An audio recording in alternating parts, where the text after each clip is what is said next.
Boa noite, bem-vindos à nossa última formação continuada do ano de 2024.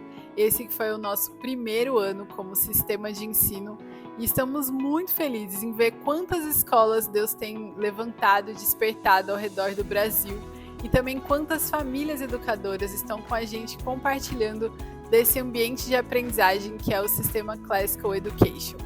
Hoje teremos a nossa primeira aula de 3 dias. E essa aula vai ser com um convidado muito especial, o pastor Pedro Pamplona, que vai falar com a gente sobre o tema Lidando com Ansiedade no Mundo Digital. Pedro Pamplona, ele é casado com a Larissa, pai de 3 filhos. Ele é pastor na Igreja Batista Filadélfia, em Fortaleza, no Ceará, onde também ajudou a abrir uma escola cristã clássica, a Corandeu, tem feito a diferença naquela região e é uma das nossas parceiras no sistema da Classical Education. Depois dessa aula eu quero convidar você que faz parte do nosso sistema para ter acesso a um encontro exclusivo com ele, onde nós podemos tirar algumas dúvidas e conversar mais de como esse tema se relaciona com a formação da nossa família, formação de professores e a formação dos nossos filhos. Eu tenho certeza que vai ser um tempo de muita edificação. Mas sem mais delongas, vamos à nossa aula e até amanhã. No Ceará, a Escola Corandeu desenvolve um trabalho maravilhoso no coração do Sul, em Campo Largo, ali próximo a Curitiba. Sou um dos fundadores aqui da Virtus, tenho tido o prazer de participar desse projeto desde o início. E nós somos movidos ali por Deus na cidade de Floriano, no interior do Piauí. Nossa parceria com a Classical Press tem nos auxiliado muito em oferecer uma educação verdadeiramente clássica e cristã de excelência. O Colégio Boa Vista não nasceu de um simples desejo, ele nasceu, na verdade, por uma necessidade que eu, como mãe, tinha. E em muitas outras cidades, nas 5 regiões do Brasil, Deus está levantando um exército que escolheu andar na contramão da educação moderna. A Classical Press traz uma educação que resgata o verdadeiro significado da aprendizagem, clássico e cristão, enraizada em valores eternos. Não seguimos tendências, forjamos líderes, moldamos corações com o que há de mais puro e duradouro do arcabouço intelectual da humanidade.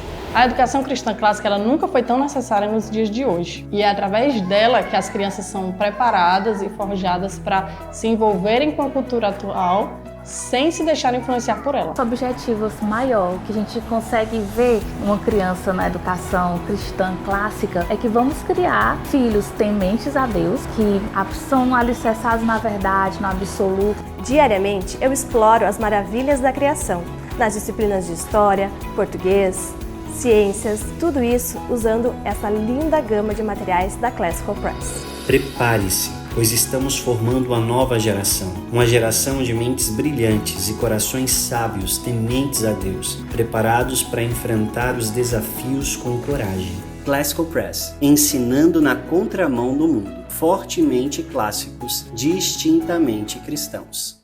Olá, seja bem-vindo a mais uma aula. Eu sou o pastor Pedro Pamplona, sou pastor da Igreja Batista Filadélfia aqui em Fortaleza e fundador da Escola Cristã Clássica Corandeu. É um prazer demais estar aqui com vocês nesse conteúdo da Classical Press. Eu fico muito feliz com esse trabalho da Classical e com essa rede de ensino e de aprendizado que vocês fazem parte. Eu fui convidado e recebi o convite com muita honra e me sentindo muito privilegiado por poder estar aqui e por poder ensinar sobre o tema Lidando com a Ansiedade no Mundo Digital. Tema fundamental, importantíssimo, e que eu diria que eu não vou ensinar sobre isso, mas eu vou usar o ensino de alguém sobre isso. Eu não sou um especialista em ansiedade, talvez entenda um pouco do mundo digital por trabalhar com isso, seja na área mesmo dos negócios ou na área da teologia, mas o que eu quero fazer aqui nessa aula com vocês é um resumo do livro A Geração Ansiosa, do Jonathan Haidt. Esse livro foi uma leitura muito boa que eu fiz recente agora, esse ano de 2024. Uma leitura que falou muito comigo, que me ensinou demais e que me mostrou a importância deste tema. Então você vai entrar comigo agora, você vai acompanhar os slides falando sobre a geração ansiosa do Jonathan Haidt, ok? O Jonathan Haidt, para você que não sabe, ele é um psicólogo social e ele é autor já best-seller, né? Ele escreveu A Geração Ansiosa agora, é bem recente esse livro, ele saiu em inglês e português. E ele tem escrito muito sobre isso, sobre tanto a mente humana e ligada a questões da sociedade, a questões políticas. Ele já escreveu um livro chamado também A Mente Moralista, por que as pessoas ficam discutindo tanto e de onde surgem essas rivalidades políticas e ideológicas, né? É um livro também que muito bem falado. E nós vamos entrar nesse agora, que é A Geração Ansiosa. Eu vou começar com alguns dados para você perceber que esse é um tema que realmente está no hype. E que está no hype, né, que está na moda, porque eu acho que todo mundo concorda que a ansiedade ela é um mal dos nossos tempos e que isso tem atingido cada vez mais as crianças e os adolescentes. Então, eu peguei essa pesquisa aqui, que é uma pesquisa da Universidade de Oxford, e ela diz o seguinte: o uso de mídia social por adolescentes está fortemente ligado à ansiedade e depressão. A pesquisa da Universidade de Oxford acontece enquanto o número de crianças tratadas por serviços de saúde mental do NHS aumenta. Esse NHS é algum instituto lá de saúde mental que lida com crianças no Reino Unido ou na Inglaterra. E eles têm visto esse aumento, né, dos casos de crianças que precisam de auxílio, que precisam de ajuda, que precisam de tratamento na questão da saúde mental. E eles, então, através dessa pesquisa, relacionaram isso com o uso exagerado ou o uso de smartphones e de redes sociais. Essa pesquisa apresenta esse gráfico que você está vendo aí, e antes do gráfico vem essa legenda que diz o seguinte: encontramos uma relação linear entre maiores taxas de ansiedade e depressão e tempo gasto em redes e em sites de mídia social, disse John Gallagher, professor de saúde cognitiva que está liderando o trabalho. Então, a pesquisa demonstrou que há uma relação linear, ou seja, é uma relação de quanto mais aumenta um, mais aumenta o outro, né, de que taxas de ansiedade, taxas de depressão aumentam à medida também, ou em paralelo com o aumento do uso de redes sociais, né, nos smartphones, no computador, seja aonde for. Esse estudo mostra que as mulheres, as meninas, são mais afetadas. E você vai ver como esse estudo aqui está de acordo com as pesquisas e com os estudos em que... Tanto que o Jonathan Haidt se baseou como nas pesquisas que ele fez, né? Então você vê aqui que em 2018, por exemplo, se você pegar meninas de 11 a 15 anos, elas estavam ali com menos de 10% dessa população sofria de ansiedade ou depressão, ou de algum tipo, né, de agravante ou de situação contra a sua saúde mental, né?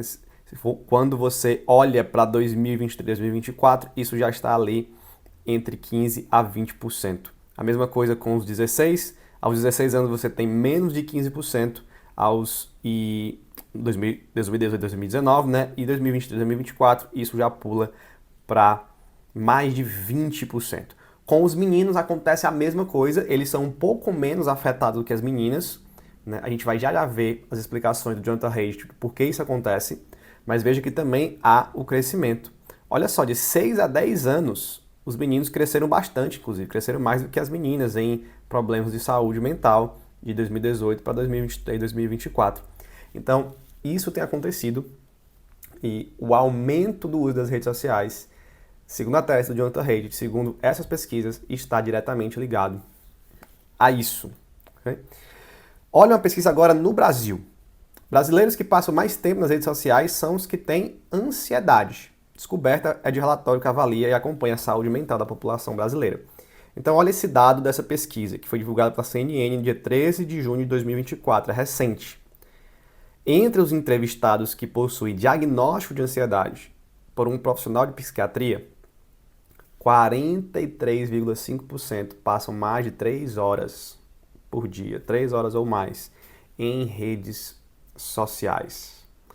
Então, há uma ligação direta entre redes sociais e ansiedade. A gente vai ver também depressão.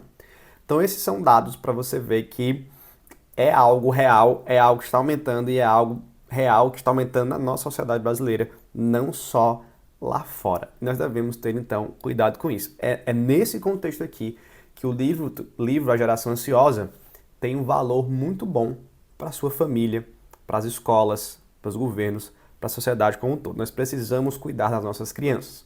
Lembre que o Salmo 127, verso 3, diz que os filhos são a herança do Senhor e fruto do ventre o seu galardão. Os filhos são a herança do Senhor. Eles nos foram dados por Deus. Nós recebemos essa dádiva de Deus, nós devemos cuidar muito bem deles, inclusive da saúde mental deles. E entregar o seu filho cedo demais, por muito tempo, para as redes sociais, é uma forma de desprezar a herança do Senhor. Eu sei que isso é pesado de dizer, mas a verdade, você está entregando o seu filho a uma vida com problemas de ansiedade, depressão e outros problemas de saúde mental. Então você meio que não cuida daquilo que Deus te deu, dos teus próprios filhos. Então preste atenção nesse conteúdo, ele vai ser muito importante para nós. Então, o Geração Ansiosa, esse livro que você está vendo aí, só para apresentar ele para você, ele é um best-seller do The New York Times desde o lançamento, né? Geração Ansiosa investiu o colapso da saúde mental entre os jovens, crianças e adolescentes, e oferece um plano urgente para uma infância mais saudável e livre de telas. Esse livro é muito prático. Ele não só aponta o problema, mas ele traz as soluções para esse problema. Jonathan Haidt traz lá as orientações para o que governos, escolas e famílias devem fazer. Pais devem fazer.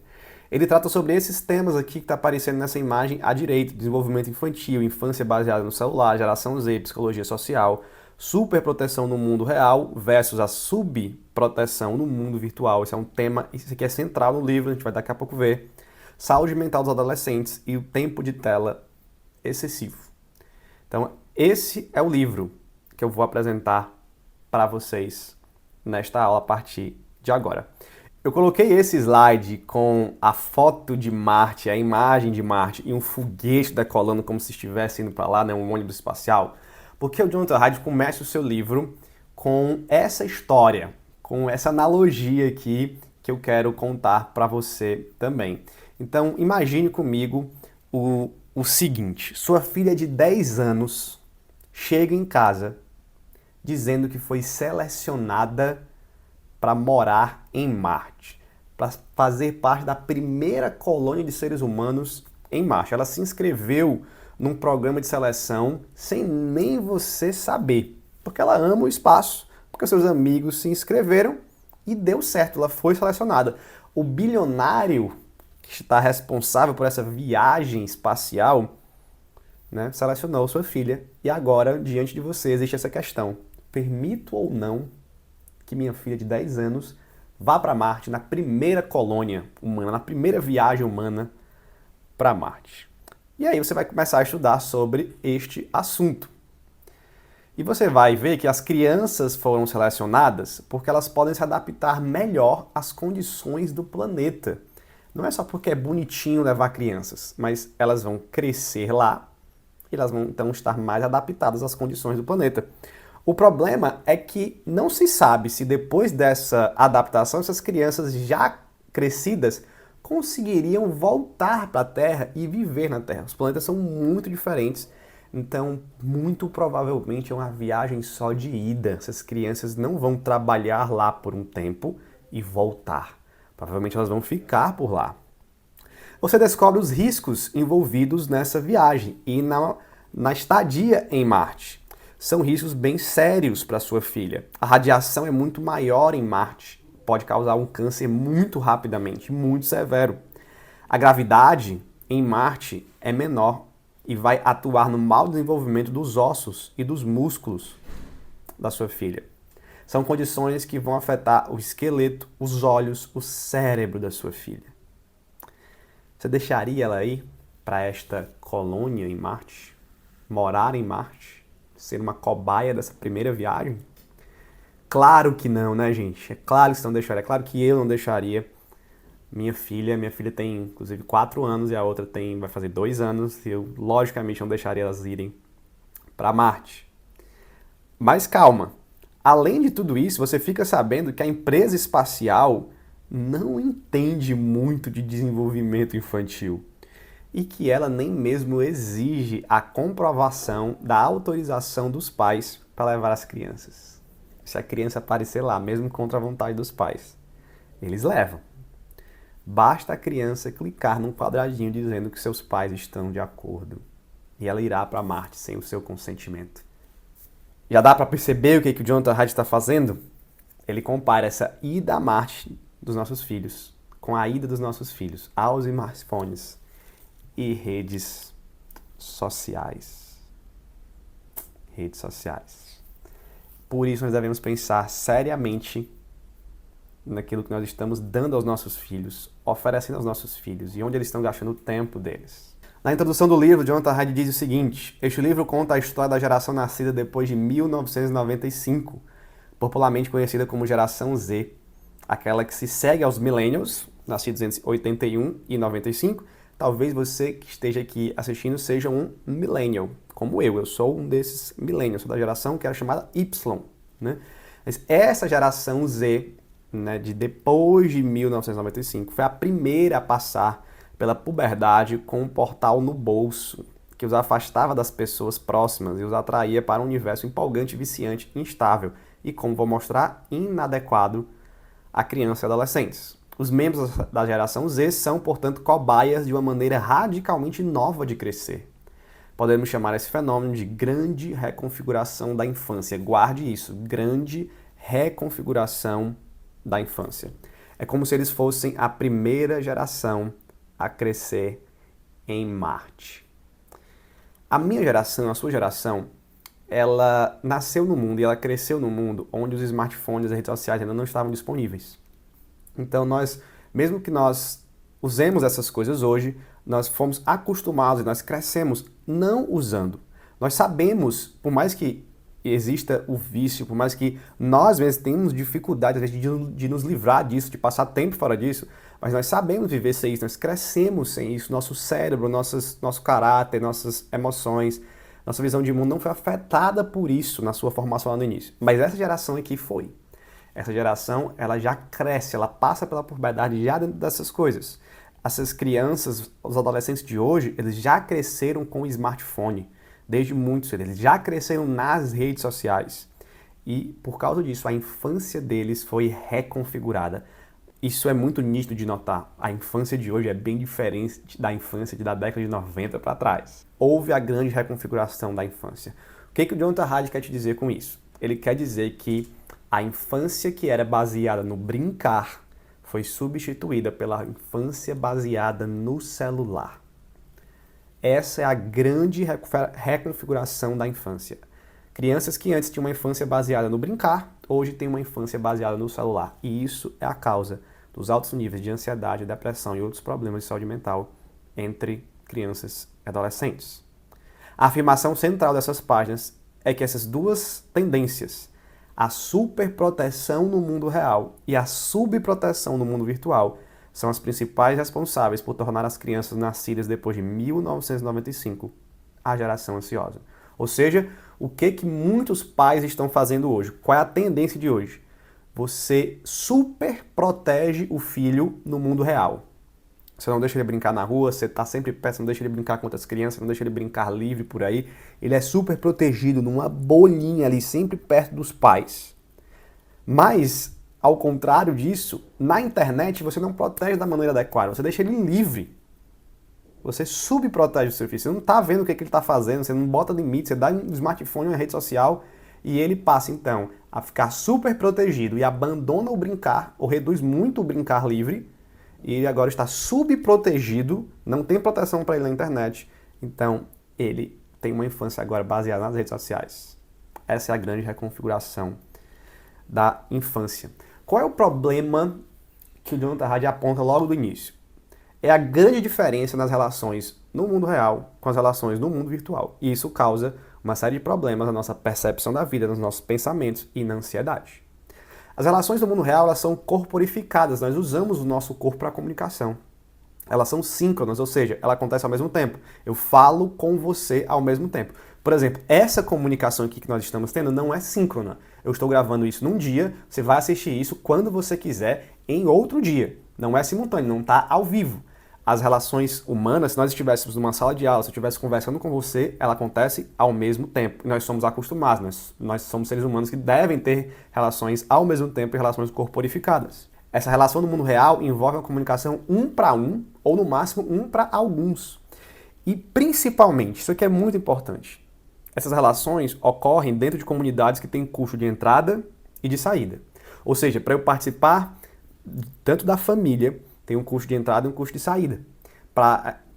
Tem um certo custo de entrada, né? Porque você precisa se amoldar aos padrões familiares, você ama aquela família, para estar naquela família, você tem a pessoa que tem o marido que é chato, a esposa que faz isso, o outro irmão puxa o teu cabelo. Então você tem relações que tem custo para você participar, né? Custos sociais normais e que tem custo de saída, que se você for sair, você também vai sentir, vai ter um custo. Assim é nas relações de trabalho, assim são nas relações de amizade, assim são nas relações de igreja. Tem custo de entrada, tem custo de saída. Envolve outros aspectos para você entrar e sair disso. Já as relações no mundo virtual, elas são descorporificadas, você não precisa de corpo para a sua comunicação. Você tem ali uma foto sua, às vezes um avatar seu, às vezes nem isso, você coloca a foto de um filme, de um desenho animado, não tem nem relação de estar vendo quem você é. É descorporificado. Elas são assíncronas, elas não fazem, a comunicação não acontece no mesmo tempo, é por meio de publicações. Elas envolvem uma comunicação de um para muitos, não só de um para um, de um para alguns. E ela ocorre dentro de comunidades que não tem custo de entrada e nem saída, gente. Você entra na rede social, só faz o seu cadastro, você sai se você quiser, na hora que você quiser. Você conversa com alguém que você não precisa ter nenhum tipo de amizade para conversar, nenhum tipo de contato. Você não precisa manter aquela relação, você não está olhando nos olhos da pessoa e você bloqueia, apaga, deleta do seu perfil também sem nenhum tipo de explicação. Por isso que as pessoas são tão raivosas na internet. Por isso que as pessoas destratam, por isso que o Twitter é um lugar onde as pessoas ali às vezes estão se matando. Por quê? Porque ela pode dizer o que ela quiser. Não tem custo de entrada e nem tem custo de saída. Isso gera ansiedade, isso gera depressão. São relações muito diferentes. O cérebro humano foi feito para relações no mundo real. E quando nós vivemos mais relações no mundo virtual, isso vai mexendo com a gente. No capítulo 1, e agora eu vou passar por alguns capítulos desse livro, não vou passar por todos, mas eu vou resumir alguns capítulos, os que eu considero mais importantes aqui para o nosso contexto. Então vai seguindo comigo aí, né? O capítulo 1 fala sobre o aumento repentino do sofrimento. É o capítulo que o Jonathan Haidt traz todos os dados, as pesquisas, as principais, né? Ele fala mais sobre dados e pesquisas ao longo de outros capítulos, mas aqui ele dá essa base. E uma das suas conclusões é que entre 2010 e 2015, que é onde os smartphones surgem, as redes sociais nos smartphones, os apps de smartphones surgem, nesse período aí, a vida social dos adolescentes americanos foi amplamente transferida para smartphones com acesso contínuo. Smartphones com acesso contínuo, esse é o grande problema. As redes sociais, jogos online e outras atividades na internet. Essa grande reconfiguração da infância foi a principal razão da onda gigante de transtornos mentais em adolescentes no início da década de 2010. Essa onda gigante de ansiedade, depressão e automutilação, inclusive, impactou mais as meninas que os meninos, e mais ainda as pré-adolescentes. Então, o impacto é maior nas meninas, lembra daquela pesquisa lá? O Jonathan Haidt chegou à mesma conclusão. E na faixa etária, são as pré-adolescentes. Então, são as meninas na pré-adolescência que são as mais impactadas. E quando ele compara com outras propostas, ele chega à conclusão que nenhuma outra teoria conseguiu explicar por que os índices de ansiedade e depressão aumentaram entre os adolescentes em tantos países ao mesmo tempo e da mesma maneira. A única coisa que ele conseguiu enxergar nas pesquisas que está em comum nesses vários países que ele analisou, nas várias sociedades, nas várias classes sociais, é o uso das redes sociais e o começo desse uso das redes sociais nos smartphones com acesso contínuo à internet. Essa é a conclusão dele no capítulo 1. Esta é a grande causa. Talvez nós pudéssemos falar de uma das grandes causas, mas ele coloca como a principal causa desse boom de ansiedade, depressão, automutilação e outras coisas entre crianças e adolescentes. No capítulo 3, ele fala sobre o modo descoberta e a necessidade do risco no brincar. Esse é um dos capítulos mais interessantes que eu achei desse livro. E ele diz o seguinte: o cérebro humano conta com 2 subsistemas que o fazem entrar em 2 modos comuns. O modo descoberta, para abordar oportunidades, e o modo defesa, para se defender de ameaças. Os nascidos depois de 1995 têm mais chances de ficar presos no modo defesa, sempre alertas para a possibilidade de ameaças, o que gera mais ansiedade. Então, por meio da superproteção dos pais e até mesmo do medo que os pais colocam na criança, mas com o acesso às informações, às notícias, aos ataques, ao cyberbullying, a todo o mal que as redes sociais propagam, essas crianças, elas são mais acostumadas a estarem sempre no modo defesa. E o ser humano não foi criado para estar no modo defesa o tempo todo. Ele é necessário em alguns momentos quando nós identificamos ameaças. E aí nós entramos no modo defesa. Mas o modo comum, corriqueiro, o modo saudável para a maior parte do tempo, é o modo descoberta, onde nós estamos descobrindo o mundo, né? E nós estamos descobrindo oportunidades, explorando a realidade, não o modo defesa. O brincar livre, a exposição a tropeços, fracassos e reveses promove o modo descoberta. Já a superproteção dos pais e o excessivo uso de redes sociais promove o modo defesa. Seu filho, preste atenção, pense no seu filho. Ele está mais no modo descoberta por mais tempo, ou ele está mais no modo defesa? Seres humanos devem viver normalmente no modo descoberta, com eventuais momentos de modo defesa. A inversão disso provoca uma epidemia de ansiedade. Quem está o tempo todo pensando nas ameaças, querendo saber qual é o leão que está ali atrás do arbusto, qual é a ameaça que vai surgir próxima, o tempo todo olhando, o tempo todo preocupado, é o tempo todo ansioso.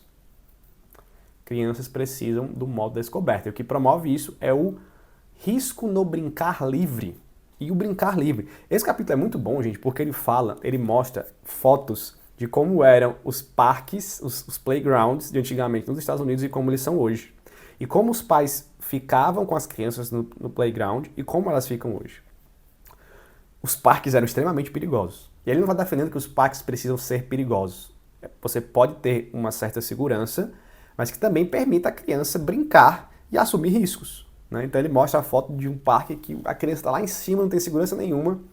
E é claro que você precisa ter um pouco de segurança, mas ele mostra outros parques mais atuais, onde a criança ela não tem mais onde escalar, ela não tem mais onde subir, ela não tem mais onde correr por cima de alguma coisa. São parques feitos para proteger. E antes os pais ficavam olhando de longe as crianças brincando com outras crianças. Hoje não, hoje os pais ficam mais perto, eles ficam praticamente brincando com os filhos porque estão o tempo todo segurando na mão dos filhos, para que os filhos não se percam. Eu sei que a sociedade está ruim, né, gente? A gente se preocupa muito com isso. Mas é possível você deixar a criança um pouco mais livre para brincar, né? Dar uma certa segurança para ela, mas deixar ela livre. E se ela cair, né? Se ela tropeçar, isso é bom. Isso é bom. Elas estão descobrindo o mundo.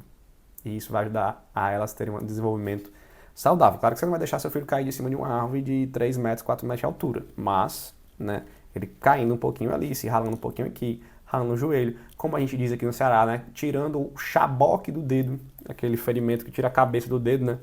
Muito comum nas crianças, muito comum em mim. O joelho ralado, o cotovelo ralado, enfim, o galo na cabeça.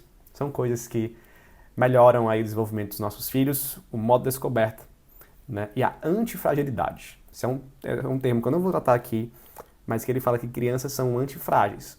Ou seja, à medida que elas enfrentam esses reveses da vida, esses fracassos e esses tropeços, elas ficam mais fortes. Não menos fortes. Não quebradas, mas mais fortalecidas. Elas são antifrágeis. O capítulo 5 traz os 4 prejuízos fundamentais dessa reconfiguração da infância, de você ter uma criança, um adolescente com a vida baseada no celular. Antes de apresentar os 4 prejuízos, ele já fala do custo de oportunidade. O que é o custo de oportunidade?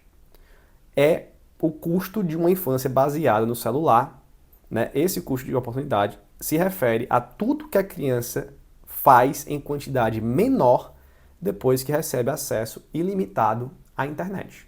Então, mesmo sem considerar os outros prejuízos que são gravíssimos, se você olhasse só para o custo de oportunidade, o tempo que seu filho está perdendo nas redes sociais, podendo estar fazendo uma coisa útil, isso já é motivo suficiente. Ele está passando menos tempo com os amigos, menos tempo com a família, menos tempo fazendo exercícios físicos, menos tempo estudando, menos tempo na igreja, lendo a palavra de Deus, orando, menos tempo de várias coisas saudáveis que ele poderia estar fazendo. Ele está na rede social. Mas, para além deste custo de oportunidade, tem esses 4 prejuízos fundamentais. Talvez você tenha visto isso na vida do seu filho já. Então liga o alerta. O primeiro prejuízo é a privação social, logicamente. Olha esse dado dos Estados Unidos que o Jonathan Haidt traz. O tempo de adolescentes americanos com amigos caiu de 122 minutos por dia em 2012 para 67 minutos em 2019. Nós temos aí 7 anos, 7 e 8 anos, o tempo caiu pela metade. As crianças, os adolescentes, né, passavam 2 horas com os amigos por dia, fora aqui de atividades da escola, né? Hoje eles passam só uma em 2019. Em 2024, né, 5 anos, já deve ser menos que 1 hora, aí deve ter uns 40 minutos, 45 minutos. Olha só. Privação social. O segundo prejuízo fundamental é a privação de sono. Se você fica muito tempo diante de telas, você dorme pior. E se você fica na tela antes de dormir, você dorme pior ainda. E privação de sono, gente, isso acontece com adultos, quanto mais com crianças. Privação de sono promove ansiedade, depressão, irritabilidade e déficits cognitivos. O terceiro prejuízo fundamental é a atenção fragmentada. Se você tem um smartphone que você não tira suas notificações, você não consegue ter um tempo para pensar, para trabalhar, para estudar, sem ser interrompido. Há uma interrupção constante do seu pensamento. Às vezes você já está até tão condicionado a isso que você tira as notificações, mas você continua olhando. E às vezes as pessoas sentem as notificações chegando, gente. Aí já é um negócio complicado, né?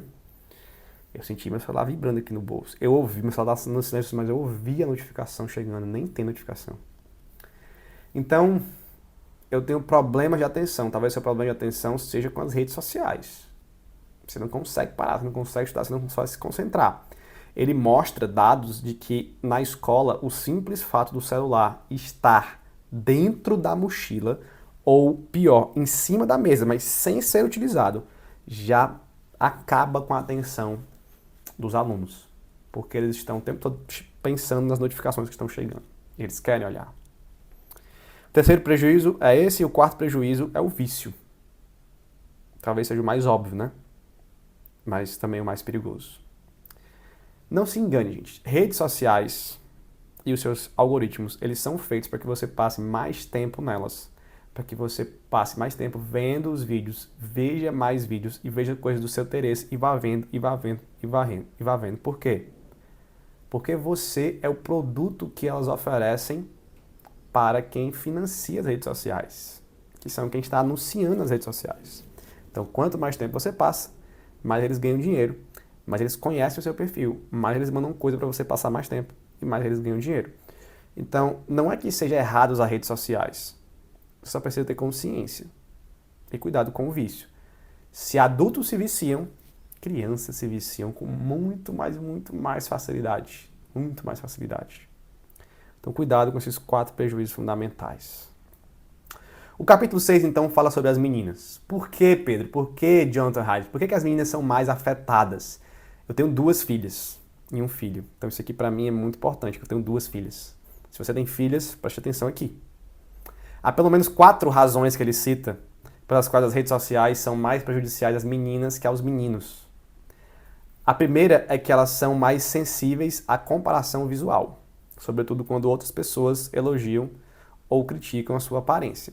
Então, essas meninas usando redes sociais, elas estão se comparando, elas estão vendo outras fotos, outros vídeos de outras meninas, elas estão recebendo elogios, críticas à sua beleza, à sua aparência, e elas são muito mais afetadas do que homens, né? Eu, como pai de meninas, eu como homem sei disso. Olhando para minha esposa, eu sei disso. Nós sabemos disso, né? Isso é óbvio. Com crianças, com adolescentes, é mais ainda. A segunda razão é que a agressão das meninas se expressa mais em prejudicar os relacionamentos e reputação das outras. As meninas, as mulheres, elas fazem mais isso, elas querem machucar a reputação e elas querem destruir o relacionamento da menina com as outras meninas. E isso é elevado ainda mais ao usar as redes sociais, né? Os homens estão ali xingando uns aos outros, querendo bater uns nos outros, tem uma coisa mais direta ali. Mulher não, mulher quer destruir a reputação e os relacionamentos. A terceira razão é que meninas compartilham emoções com mais facilidade. Tanto compartilham emoções com mais facilidade, quanto absorvem emoções com mais facilidade. Então, se você tem um grupo de adolescentes ali que está com ansiedade, depressão, ideação suicida, por exemplo, elas compartilham sobre isso, elas falam sobre isso abertamente, com muito mais facilidade do que os homens, e elas influenciam mais, porque outras meninas vão absorver isso mais. Quando as meninas veem um grupo de meninas depressivas e ansiosas, isso vai causar também, com muito mais facilidade, depressão e ansiedade nelas.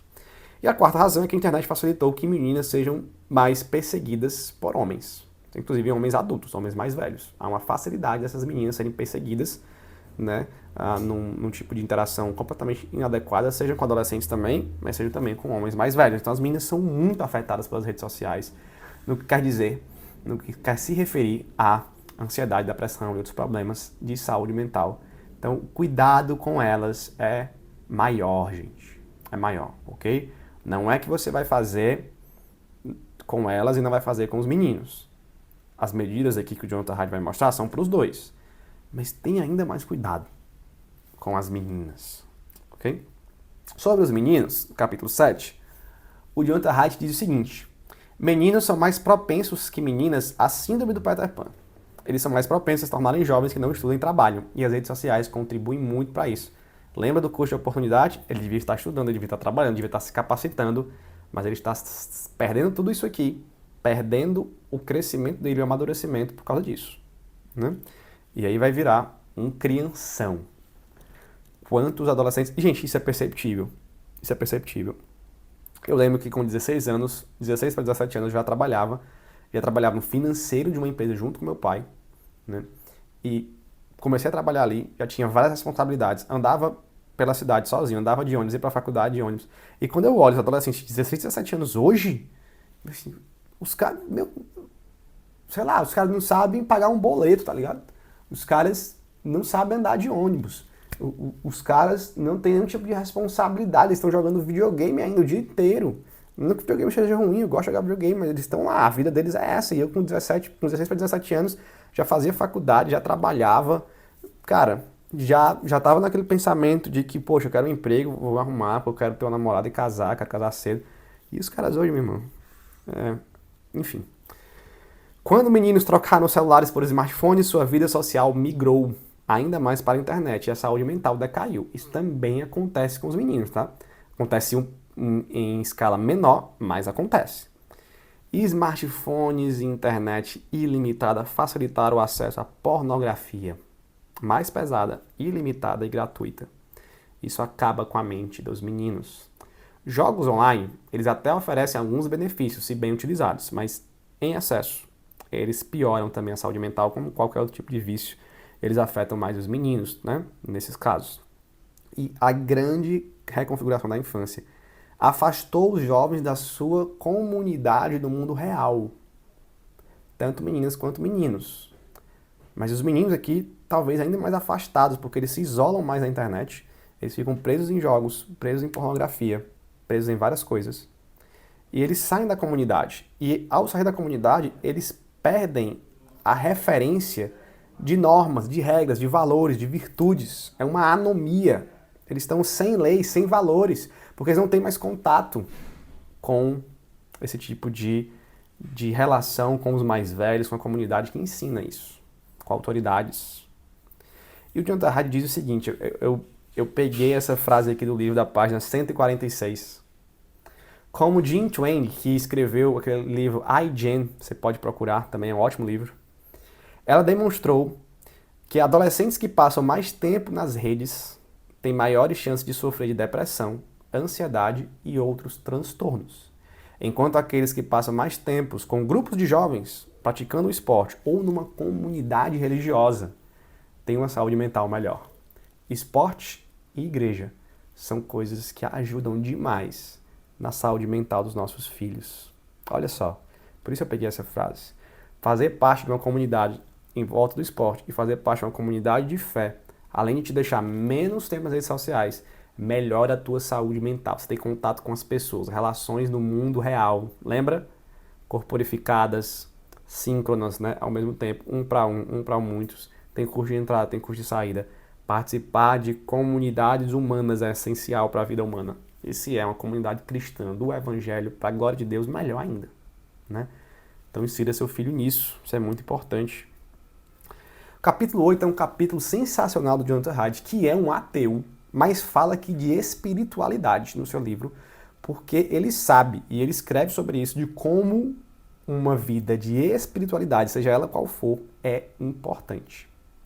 E ele começa dizendo, gente, o seguinte: uma vida baseada no celular rebaixa as pessoas, pois é incompatível com muitos dos comportamentos de comunidades religiosas e espirituais que contribuem para a felicidade, o bem-estar, a confiança e a coesão do grupo. Comunidades religiosas são importantes para isso aqui. E estar preso nas redes sociais é exatamente o contrário de participar de comunidades religiosas, físicas, presenciais. Todos esses valores, todos esses benefícios, eles não estão presentes nas redes sociais. E eles vão rebaixando a pessoa, tanto emocionalmente como em questão de valores, de princípios.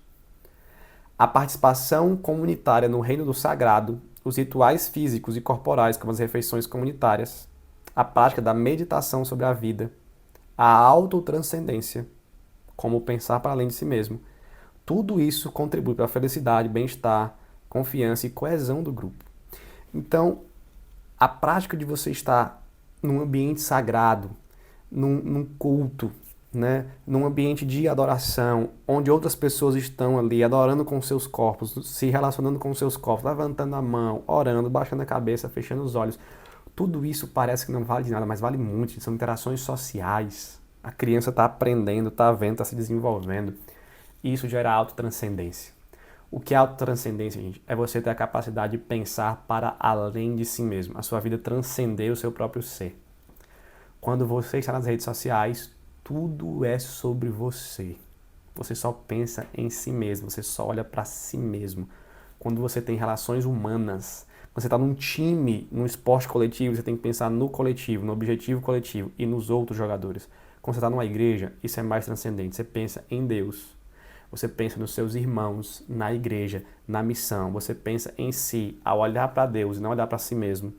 Você sai desse mundo de quem pensa demais em si mesmo, gente. E pensar demais em si mesmo é se fechar em si mesmo. E se fechar em si mesmo, gente, é ansiedade e depressão. Olha o que o Jonathan Haidt escreve. Há um buraco na forma de Deus em cada coração humano. Ele pega esse dito cristão aí, né? Ou pelo menos muitas pessoas sentem uma necessidade de sentido, conexão e elevação espiritual. A vida baseada no celular, com frequência, preenche esse buraco com um conteúdo trivial e degradante. Os antigos nos aconselham a ser mais seletivos na escolha daquilo a que nos expomos.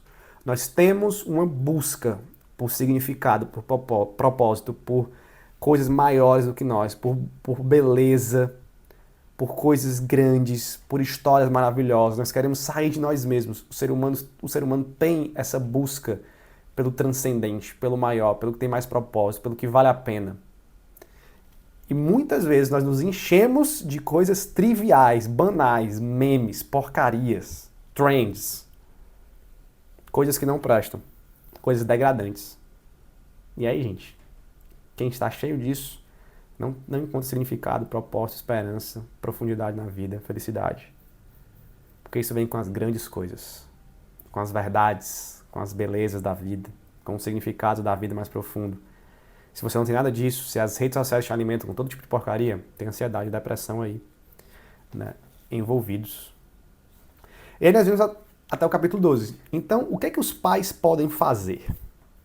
Vamos já terminando com isso aqui. O que é que os pais podem fazer?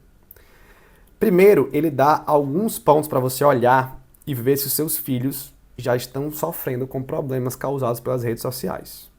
Se isso aqui desse slide está acontecendo com a vida dos seus filhos, já é a hora de ligar o alerta e já tomar medidas. O uso interfere na rotina e nos compromissos diários do seu filho, o uso de redes sociais. Eles sentem forte necessidade de verificá-las várias vezes por dia, em vários momentos. Eles nem se concentram em alguma coisa, porque eles querem verificar o tempo todo. Eles mentem e agem furtivamente para ficar online. Eles preferem as redes do que interações presenciais. Está acontecendo com você aí na sua casa? O uso de redes sociais tem impedido que eles tenham pelo menos 8 horas de sono por dia, ou que eles façam atividades físicas regulares. Ou então eles continuam usando as redes sociais, mesmo depois de expressar o desejo de parar. Já está nesse vício? Se essas coisas aqui estão acontecendo, outras coisas parecidas, está na hora de ligar o alerta, puxar o plug da tomada aí. Tirar os filhos dos smartphones das redes sociais ou limitar o acesso, fazer alguma coisa, uma dieta disso. O que os pais podem fazer? O Jonathan Haidt tem 4 orientações práticas gerais, principais, que podem parecer até radicais, gente. Mas aqui é um profissional especialista nessa área falando, e vários outros especialistas dizem coisas parecidas com o Jonathan Haidt, tá? Só para você ter uma noção, a Organização Mundial de Saúde diz que você não deve dar telas para os seus filhos até os 2 anos de idade. 0 telas até 2 anos. Depois disso, ele pode até ver, mas um tempo muito limitado por dia. Até os 4 anos, gente, é um tempo bem pouco por dia. Não lembro agora quanto é o recomendado, mas é bem pouco. Depois pesquise aí nas orientações da OMS e dos pediatras, acho que da Associação Norte-Americana de Pediatria. Enquanto os pais a gente vê que o menino está no culto, ele passa 1h30 assistindo um vídeo. Se a gente vai no restaurante, a criança está lá 1h30, 2 horas assistindo vídeo, jogando. Cuidado, gente, tá bom? Mas olha as orientações de Jonathan Haidt para crianças e adolescentes. Nada de smartphones até o 9º ano, até os 14 anos. Não significa que ele não entra na internet, mas ele não tem smartphone com acesso contínuo à internet e redes sociais. Para ele usar quando quiser, na hora que quiser, da forma que ele quiser. Até os 14 anos, ele recomenda. Nada de redes sociais antes dos 16 anos. Porque ele quer que você passe a puberdade, quer que as crianças passem a puberdade fora das redes sociais. Nada de celular na escola. Ele defende que os pais deixem os celulares em casa dos filhos e crianças que levam, porque isso não dá para controlar de todo mundo, tenha um local na entrada onde eles depositam os celulares. Não ficam com os celulares na escola, nem no bolso, nem nas mochilas. Nada de celular na escola. E muito mais brincar não supervisionado e independência na infância. O brincar não supervisionado não é o solta o teu filho num parque, vai para casa e depois volta ele para pegar. Solta o teu filho de 6, 7 anos sozinho no meio da rua. Não é isso. Mas você pode estar supervisionando ali de longe, olhando, mas deixa ele brincar com as crianças, deixa ele inventar as brincadeiras, deixa ele cair, deixa ele se levantar, deixa ele se machucar, sentir a dor, voltar a brincar. Deixa ele planejar a brincadeira junto com as crianças. É o brincar livre. Deixa ele utilizar os obstáculos e as coisas que tem no local. Interfere o menos que você puder. Quantidade menor de interferência que você puder. Esse é o brincar livre. E tira os smartphones e telas das crianças. Reduz isso demais, as telas, e tira os smartphones por completo das redes sociais. Então, o resumo dele é: deixa a criança brincar, deixa o adolescente brincar e ter relações. Relações, né, no mundo real. Deixa ele participar de comunidades, fazer esporte, igreja.